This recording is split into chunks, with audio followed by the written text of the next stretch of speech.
मुझे फ़ख्र है अपने पाकिस्तानी होने पर, मुझे फ़ख्र है अपना बोलबाला होने पर। अस्सलाम वालेकुम, मैं हूं फैसल अजीज़ खान और आप देख रहे हैं पाकिस्तान न्यूज़ रूम। एक फ़ैसला आया है और फ़ैसला ऐसे शख्स से मुताल्लिक आया है जिनके बारे में ख्याल ये किया जाता है कि उनके ख़िलाफ़ फ़ैसले नहीं आ सकते, और अब एक ऐसा फ़ैसला है कि उन्हें गिरफ़्तार किया जाएगा और अदालत में पेश किया जाएगा। वो शख्सियत हैं बहरिया टाउन के मालिक मलिक रियाज। न सिर्फ मलिक रियाज बल्कि उनके साहबजादे को भी गिरफ़्तार करने के अहकामात हैं। दोनों हजरात को गिरफ़्तार करके 14 जनवरी को अदालत में पेश किया जाना है। मामला है क्या, आइए पहले देखते हैं रिपोर्ट, फिर उस पर गुफ्तगू करेंगे। आइए देखें ये रिपोर्ट।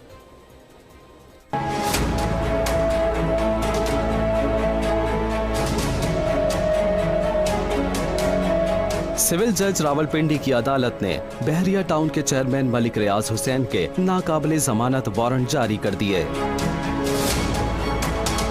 उनके खिलाफ अदालत में नुकसानात के अजाले के लिए दीवानी मुकदमा जेर समाअत है। फाजिल जज ने केस की समाअत के बाद 27 मार्च 2015 को फैसला सुनाया था, जिसमें बहरिया टाउन को 38 करोड़ 83 लाख रुपए बमै सूद नुकसानात की जुज़वी अदायगी के साथ जमा कराने का हुक्म जारी किया था, जिसके बाद बहरिया टाउन ने उसी अदालत में सिविल मुकदमा दायर किया। मुकदमे में दावा किया गया था कि अदालत के हुक्म के मुताबिक 2 अरब 33 करोड़ 64 लाख रुपए की रकम अदा कर दी गई है। अदालत ने दरखास्त मंजूर करते हुए फरीकैन समेत मलिक रियाज को नोटिस जारी कर दिए, लेकिन खिलाफ तवक्को 29 जून 2016 तक मलिक रियाज का कोई वकील अदालत में हाजिर नहीं हुआ, जिस पर फाजिल जज ने मलिक रियाज के नाकाबिले जमानत वारंट गिरफ्तारी जारी करने का हुक्म दे दिया, जिसके बाद अदालत की मुकर्ररा तारीख पर मलिक रियाज की हाजिरी अब यकीनी होगी और मलिक रियाज के वकील सफाई भी अब राह फरार इख्तियार नहीं कर सकते। केस की आइंदा समाअत 14 जनवरी 2017 को होगी, जिसके लिए पुलिस ने अदालती अहकामात की तामील के लिए बिजनेस टाइकॉन मलिक रियाज और उनके वकील को अदालती समन भी इरसाल कर दिए हैं।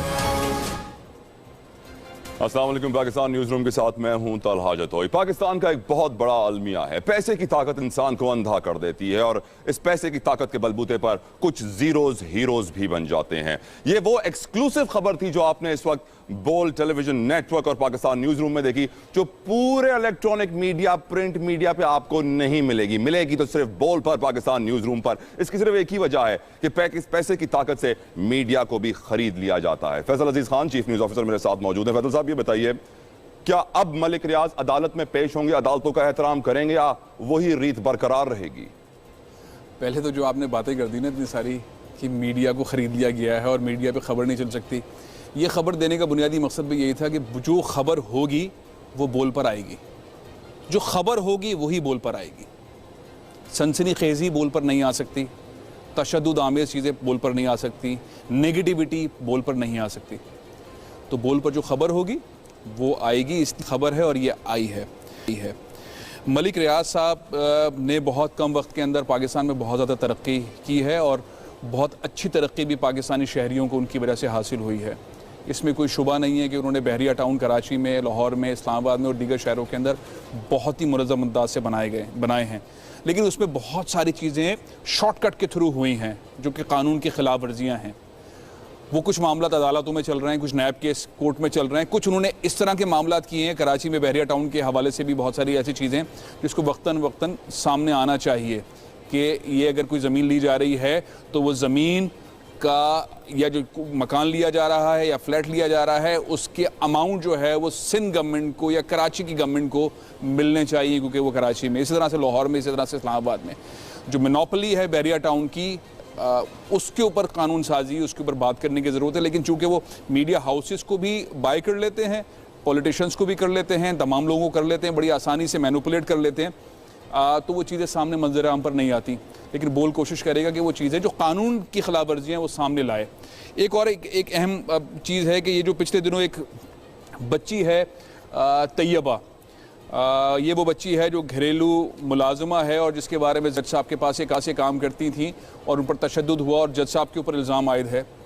ये जज साहब वही हैं जिन्होंने कुछ अर्से पहले मलिक रियाज के ख़िलाफ़ एक मुकदमे में फ़ैसला दिया था।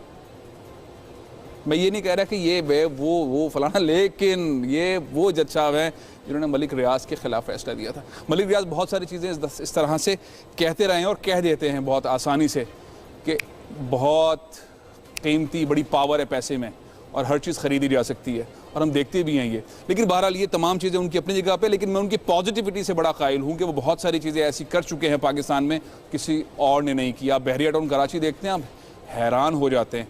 तो ये जो उनकी जो भी चालाकियाँ हैं, उन चालाकियों के बाद जो रिजल्ट्स हैं वो बड़े पॉजिटिव हैं। रिजल्ट्स पॉजिटिव हैं और हम उनकी तारीफ करते हैं, लेकिन आपने बड़ा अच्छा पॉइंट रेज किया कि वो मैनिपुलेशन बड़ी आसानी से कर लेते हैं। एक और मैनिपुलेशन भी उन्होंने बड़ी आसानी से कर ली है, एक अफवाह चलाई है, कयास आराइयाँ उन्होंने चलवाई हैं कि बोल में उनकी इन्वेस्टमेंट है। मैं चाहूँगा कि हमारे तमाम तर व्यूअर्स के लिए, दुनिया भर में हमें देख रहे हैं, उनके लिए आप वजाहत पेश करें। नहीं, बहरिया टाउन या मलिक रियाज साहब की हो सकता है बहुत सारे इदारों के अंदर, बहुत सारे मीडिया हाउसेस के अंदर, बहुत सारे बिजनेसमैन के साथ पार्टनरशिप या कोई ऐसे मामला हो, लेकिन बोल से उनका कोई ताल्लुक़ नहीं है। किसी भी सतह पर, कोई भी तरह, किसी भी चैनल या किसी भी आने वाले प्रोडक्ट में कोई ताल्लुक़ नहीं है। और ये ख़बर भी आपको जो बोल दे रहा है वो भी खबरियत की बुनियाद के ऊपर दे रहा है।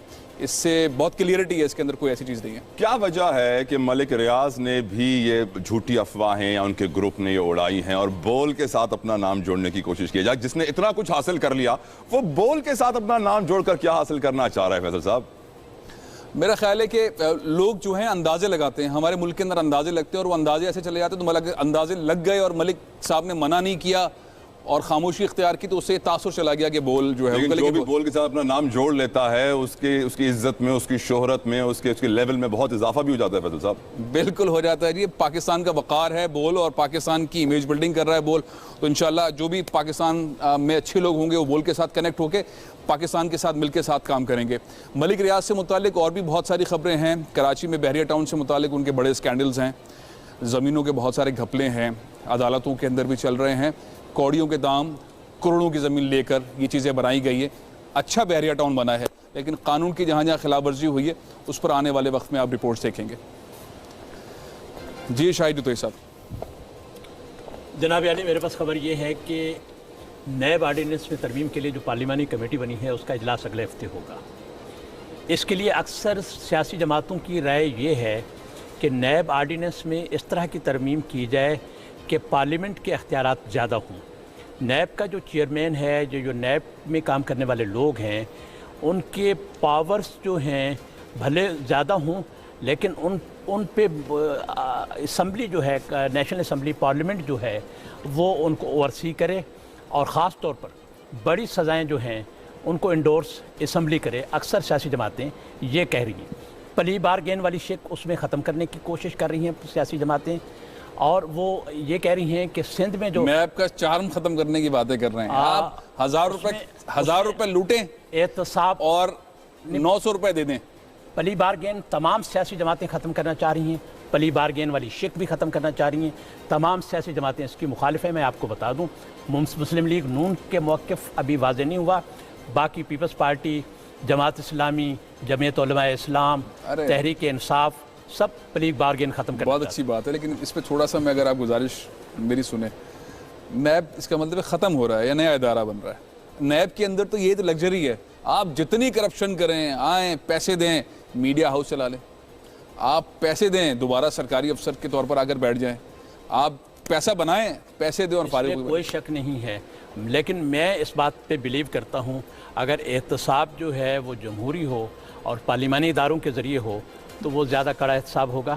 इदारों को हमारे मजबूत होना चाहिए। चलें आगे चलते हैं। आप जो एहतसाब बात कर रहे हैं पार्लियामेंट की, दूसरा एहतसाब में मियां मोहम्मद नवाज शरीफ साहब का आप नाम ले लीजिए, आप और लीडरान का नाम ले लीजिए। इस मुल्क में एहतसाब, क्या आवाम को कहीं पर किसी तरीके से एहतसाब होता? पार्लियामेंट के अंदर, पार्लियामेंट के बाहर और अदालतों में। इस हवाले से एक रिपोर्ट देखते हैं। दिखाइए। सुप्रीम कोर्ट में पनामा लीक्स के मामले पर समाअत के दौरान मरियम नवाज ने जमा कराए गए तहरीरी जवाब में तमाम इल्जामात को मुस्तरद कर दिया।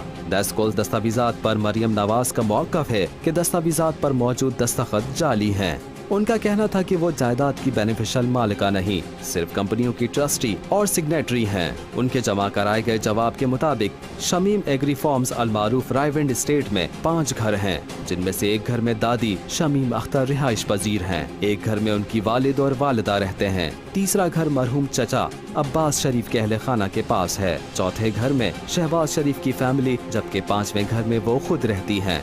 जस्टिस आसिफ सईद खोसा का कहना था कि अगर शरीफ खानदान के वकील मैनरो फाइनेंशियल सर्विसेज लिमिटेड से अपनी मिल्कियत साबित करने में नाकाम हो जाते हैं तो अदालत को ये मानना पड़ेगा कि पाकिस्तान तहरीक इंसाफ के वकील के दावे दुरुस्त हैं। इस अदालत को बेख्तियार ना समझा जाए। अदालत के पास इख्तियार है कि रिकॉर्ड पेश करने का हुक्म जारी करे। इमरान खान के वकील नईम बुखारी ने दलाइल देते हुए कहा कि मरियम नवाज ही लंदन फ्लैट्स की बेनिफिशरी हैं। दुबई में भी बेनामी स्टील मिल लगाई गई। इमरान खान की जानिब से शरीफ फैमिली के मालियाती मुशीर हारून पाशा का इंटरव्यू बतौर सबूत अदालत में जमा कराया। बाद अज़ा अदालत ने समाअत पीर 9 जनवरी तक मुलतवी कर दी। फैसल साहब, पनामा केस का फैसला कुछ भी हो, लेकिन मेरा ख्याल ये है कि इस केस की ट्रायल से बहुत सारी चीज़ें दुरुस्त हो जाएंगी। जो लोग बाहर पैसा ले गए हैं उन्हें सोचना पड़ेगा कि वो ऐसा क्यों कर रहे हैं और उन्हें इसका जवाब देना पड़ेगा। मेरा ख्याल है केस किसी ना किसी नतीजा कुछ भी निकले, पाकिस्तान में एहतसाब के हवाले से इसकी ट्रायल ज़्यादा मैं समझता हूँ कि मुअस्सर साबित होगी। और आप इस हवाले से मैं इसमें मुतमईन नहीं हूँ और पाकिस्तानी कौम भी मेरे ख्याल में मुतमईन नहीं होगी। ये क्या बात हुई कि पाकिस्तान से आप पैसा लूट कर बाहर ले जाएं और एसेट बना लें और हम बाद में इस केस के ज़रिए ये मुतमईन करेंगे हाँ अब लोग एहतियात करेंगे, अब लोग परेशान होंगे। वो भाई यहाँ लोग भूल जाते हैं और करोड़ों अरबों रुपए बाहर ले जाने के बाद केस का फैसला पाकिस्तानी कौम के हक़ में आना चाहिए, पैसा वापस आना चाहिए, पता चलना चाहिए फ्लैट्स कैसे आए हैं, पता लग चलना चाहिए दुबई के अंदर कैसे हुई, कतरी ख़त कैसे था, सऊदी अरब के अंदर दिन कैसे गुजरे, कैसे 35 साल तक हुकूमत में रहने वाले अपने असास से मल्टीप्लाई करते गए हैं। वो पैसा पाकिस्तान को मिलना चाहिए, तभी पाकिस्तान के अंदर तब्दीली आएगी। जो पाकिस्तान का पैसा बाहर पड़ा हुआ है, अगर ये सारा पैसा पाकिस्तान में ले आएँ, स्विज अकाउंट वाला और ये जो फ्लैट्स हैं ये वाला, मियाँ साहब के ऊपर जो इल्ज़ामात हैं, तो पाकिस्तान में जो इस वक्त 10 रुपए की 12 रुपए की रोटी है वो 1 रुपये 50 पैसे की हो जाएगी। तब मुतमईन होंगे हम और तब मुतमईन होगी पाकिस्तानी कौम। जी इम्तियाज़ शाह साहब। फैसल साहब, पहले रिपोर्ट देखते हैं फिर उसके बाद बात करेंगे।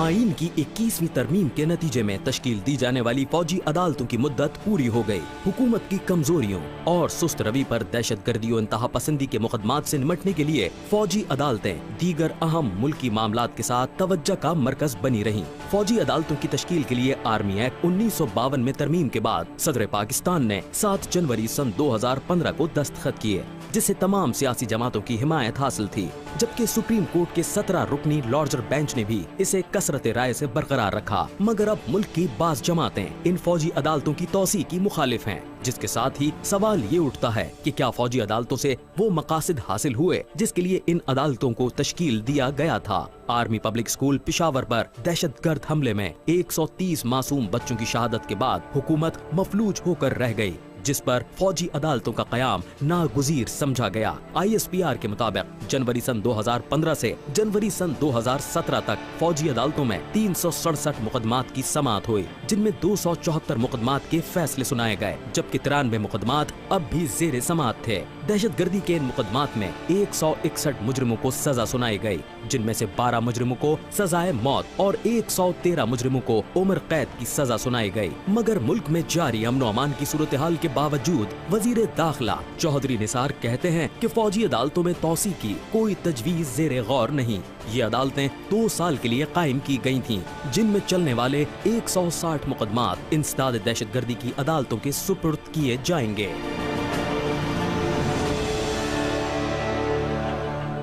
फैसल साहब, कुछ जमातें इस बात के लिए थी कि इनमें तौसी ना हो फौजी अदालतों की। उनके कुछ ज़ाहिर पस पर्दा कुछ उनके मकासद होंगे या उनके दहशतगर्दों से ताल्लुकात होंगे, या वो नहीं चाहते कि दहशतगर्दी मुल्क में ख़त्म हो। आप क्या समझते हैं कि चौधरी निसार ने भी कहा कि कोई जमात इस तरह नहीं चाहती थी कि तौसी हो? ये सारे के सारे मिली भगत थी क्या? लोग मुतमईन थे फौजी अदालतों से और लोगों को ये यकीन था कि जो दहशतगर्दी में पकड़ा जाएगा और साबित होगा वो मुजरिम है तो उसको फांसी होगी। और जनरल राहिल शरीफ के दौर के अंदर ये बड़ी तेज़ी से अमल दरामद हुई चीज़ें। अब ये खौफ का मामला है और जो आपने जुमला मजाकन कहा था मुझे बहुत संजीदा लग रहा है कि अगर हम कहते हैं कि दहशतगर्दों में खुशी की लहर दौड़ गई और फौजी अदालतों ने अब काम करना बंद कर दिया और इधर हुकूमत ने कोई ऐसा कानून नहीं बनाया है, तो फिर प्रोसिक्यूशन बड़ी वीक होगी और वो अदालतों से ज़मानतों के ज़रिए बाहर आ जाएंगे दहशतगर्द, और बाहर आएंगे तो फिर पाकिस्तान में अनारकी हो सकती है। मेरा ख्याल है फौरी तौर पर हुकूमत ऐसा कानून बना दे कि फौरी अदालतों की ज़रूरत ना रहे, नहीं तो फिर फौरी अदालतों के लिए फिर एक माहौल बनेगा और फिर उस तरफ जाना पड़ेगा। मेरा ख्याल है कि इस पर फ़ौरन एक्शन की ज़रूरत है। शुएब बर्नी साहब, क्या खबर है आपके पास? फैसल साहब, हम बोल पे सानिया एग्जैक की स्पेशल ट्रांसमिशन चला रहे हैं। उस सिलसिले में आज मेरे एग्जैक हाउस जाना हुआ। वहाँ पे देखकर बहुत खुशी हुई कि वो जो एग्जैक की बिल्डिंग वीरान उजाड़ पड़ी हुई थी, वहाँ पे दोबारा नौजवान काम कर रहे थे। इसके साथ साथ वो पहले से कहीं ज़्यादा मजबूत और मुस्तहकम है। वो पाकिस्तान के लिए जो उनके ख्वाब हैं उन्हें डिलीवर करना चाहते हैं। इसके साथ साथ एक हमने रिपोर्ट तैयार की है कि नैब किस तरह से अद्वियात साज कंपनियों की पुष्पनाई कर रहा है। जो करप्शन का आगाज़ उन्होंने किया था उसे रोक दिया है। दिखाएं। नैब का एक और कारनामा, रिश्वत का बाजार गर्म। नैब ने रिश्वत लेकर अद्वियात की कीमतों में अरबों रुपए का इजाफा करने वाले ड्रग माफिया के खिलाफ तहकीकात को महदूद कर दिया। 15 जुलाई सन 2015 को नैब ने फार्मासिस्ट एसोसिएशन की शिकायत पर ड्रग रेगुलेटरी अथॉरिटी की ड्रग प्राइसिंग कमेटी के 9 अक्टूबर और 22 जनवरी सन 2013 को मुनक्किदा छठे और 7वें इजलास के मीटिंग मिनट्स के तहत 8 कंपनियों की अद्वियात में कीमतों में बिला जवाज इजाफे की शिकायत पर तहकीकात शुरू की थी, जिसकी 1 साल तक तहकीकात करने के बाद ये साबित हुआ कि drug regulatory authority of Pakistan ने अद्वियात की कीमतों में गैर कानूनी इजाफा करके 8 कंपनियों को 1 अरब 7 करोड़ रुपए का नाजायज माली फायदा पहुंचाया, जिस पर नैब की जानिब से रेफरेंस तैयार किया गया और आईजी फार्मा के साबिक मेंबर और सेक्रेटरीज की गिरफ्तारी अमल में लाई गई। लेकिन हैरत अंगेज बात यह है कि प्ली बारगेन के तहत 17 करोड़ 40 लाख रुपए जमा करवाने की यकीन दहानी पर डायरेक्टर एहसान फिरोज समेत 4 डायरेक्टर्स को रिहा कर दिया गया, जबकि ड्रग प्राइसिंग कमेटी के पहले 5 और आखिरी 13 इजलासों की मीटिंग में मुख्तलिफ मेडिसिन कंपनियों की जानिब से अद्वियात की कीमतों में किए जाने वाले इजाफे के खिलाफ शिकायत पर कान ही नहीं धरे गए। ड्रग माफिया के खिलाफ तहकीकात करना गवारा ही नहीं समझा गया, जिस पर नैब रावलपिंडी के तर्जुमान ने निराला ही मौक़िफ़ पेश कर दिया। कहते हैं कि नैब सिर्फ शिकायत की हद तक महदूद रहती है, अपने दायरा कार को बढ़ा नहीं सकती। सवाल ये उठता है कि मुल्क में इंसानी जानों की कोई कदर नहीं है। क्या ड्रग माफिया का इंसानी जानों से खिलवाड़ के कारोबार को चमकाने की खुली छूट दे दी जाएगी? क्या नैब इसी तरह ड्रग माफिया की पुष्टपनाही करती रहेगी? फैसल साहब, रिपोर्ट आपने देखी, हमारे मुल्क में इंसानी जान की कीमत यानी अब कोई कीमत नहीं रही। नैब ने जो तहकीकात का आगाज़ किया वो तहकीकात क्यों नहीं कर रही? क्या इसमें भी नैब के अफसरान ने भारी रिश्वतें ले ली हैं? ये तो खुल के नहीं कहना चाहिए कि रिश्वतें ले ली हैं, लेकिन अगर कोई अवामी मसला है और इतना हसास मसला है, जाली अद्वियात का मसला है, और उस पर नैब ने केस भी बनाया है, और फिर केस ऐसी नौयत का है कि अगर उसको मुकम्मल किया जाता है तो पाकिस्तानी कौम को, पाकिस्तान के गरीब आवाम को उससे फ़ायदा होगा, और उसको रोक देना ये तशवीशी अमल है, और इसको मेरा ख्याल है संजीदगी से देखना चाहिए। नैब की परफॉर्मेंस कि जो सामने आ रहा है एनवायरनमेंट वो इतना मजबूत नहीं है कि उसे इत्मीनान रखा जाए। वैसे भी हम पनामा केस में देखते हैं कि नैब उस तरह से हरकत में नहीं आई जो उसकी रिस्पॉन्सिबिलिटी बनती थी, और ऐसे हसास मामले में भी केसेस को स्लो कर देती है, बड़े करप्ट लोगों को लेती है, उनसे पैसे कुछ लेती है और उनको छोड़ देती है।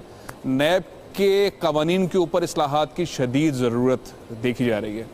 तलहा, आपके पास क्या खबरें? फैसल साहब, खबरें तो बहुत है, लेकिन आपने बड़ा अच्छा पॉइंट यहाँ पे रेस किया है कि नैब के कवानीन में तरमीम की जरूरत है और प्ली बारगेन का काला कानून जरूर खत्म होना चाहिए। खैर, खबरों का सिलसिला जारी रहेगा। खबरें बहुत है, हमारे पास वक्त कम है, लेकिन आप कहीं मत जाइएगा। यहाँ वक्त तो एक ब्रेक का, हमारे साथ रहिए और देखते रहिए पाकिस्तान न्यूज़ रूम।